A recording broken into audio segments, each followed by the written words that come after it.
Saudara dan saudari terkasih, Injil kita pada hari ini diambil dari Injil Lukas bab 21 ayat 5 sampai 11. Ketika itu beberapa orang berbicara tentang bait Allah dan mengagumi bangunan itu yang dihiasi dengan batu yang indah-indah dan berbagai-bagai barang persembahan. Tetapi Yesus berkata kepada mereka, "Apa yang kamu lihat di situ akan datang harinya di mana tidak ada satu batu pun akan dibiarkan terletak di atas batu yang lain. Semuanya akan diruntuhkan." Dan murid-murid bertanya kepada Yesus, katanya, "Guru, bila manakah itu akan terjadi? Dan apakah tandanya kalau itu akan terjadi?" Jawabnya, "Waspadalah supaya kamu jangan disesatkan.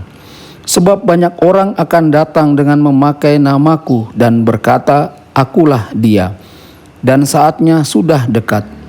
Janganlah kamu mengikuti mereka.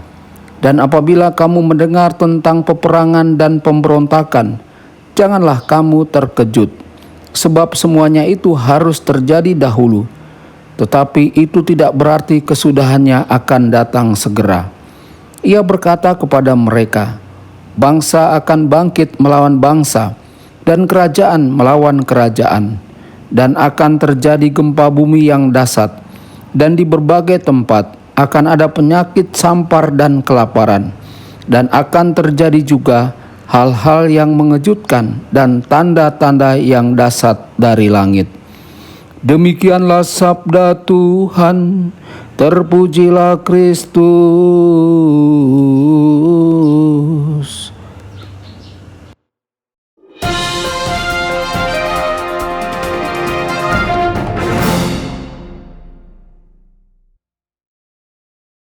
Saudara dan saudari terkasih dimanapun Anda berada, jumpa lagi dengan saya Romo Tedens dalam saluran Warta Kabar Sukacita.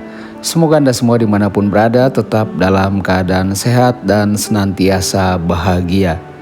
Saudara dan saudari terkasih, Bait Suci di Yerusalem pada zaman Yesus adalah bangunan yang megah dan salah satu keajaiban dunia. Orang-orang berkomentar kepada Yesus tentang dekorasi permata dan persembahan nasar yang indah. Pendengarnya tentu saja terkejut jika tidak sama sekali skeptis ketika Yesus menyampaikan kepada mereka bahwa pada waktunya bangunan itu akan dihancurkan sepenuhnya dengan tidak ada satu batu pun yang tertinggal di atas batu lainnya. Saudara dan saudari terkasih, siapakah yang pernah bermimpi bahwa World Trade Center akan menjadi puing-puing dalam hitungan menit, dan terlebih lagi bait Allah? Dan kapan ini akan terjadi? Mereka bertanya kepada Yesus. Dan apakah tanda-tanda yang mendahuluinya? Saudara-saudari terkasih, jawaban Yesus lebih ditujukan pada akhir zaman daripada penghancuran bait suci yang sebenarnya terjadi sekitar 40 tahun kemudian pada tahun 70 Masehi. Bagi banyak orang yang menjadi saksi kehancuran bait suci, tampak seperti akhir dari dunia mereka. Kehidupan macam apa yang dapat mereka jalani tanpa bait suci mereka, tanpa tempat kediaman Tuhan mereka? Bagaimana mungkin Yahweh membiarkan hal seperti itu terjadi? Saudara-saudari, penghancuran ini meninggalkan ruang kosong besar dalam hidup mereka yang tidak bisa diisi oleh hal lain. Peringatan Yesus adalah agar para pengikutnya tidak salah membaca tanda-tanda zaman atau terlalu cemas. Tampaknya jemaat Kristen perdana pada umumnya mengharapkan Yesus kembali untuk kedatangannya yang kedua dalam hidup mereka. Pengharapan ini menimbulkan adanya orang-orang yang mengaku dirinya sebagai Tuhan yang akan datang, atau memperingatkan bahwa akhir dari segala sesuatu sudah dekat. Bahkan penghancuran bait suci karena banyak orang Kristen yang menjadi Yahudi pasti terlihat seperti awal dari akhir dunia. Saudara-saudari terkasih, Yesus memberitahu kepada para pengikutnya untuk tidak percaya akan apa yang mereka dengar dari orang lain tentang akhir dunia. Mereka juga tidak perlu terlalu cemas ketika mendengar tentang perang dan pergolakan sosial. Akan ada juga banyak bencana alam, penyakit yang meluas. peristiwa ini tidak selalu berarti akhir dunia akan datang.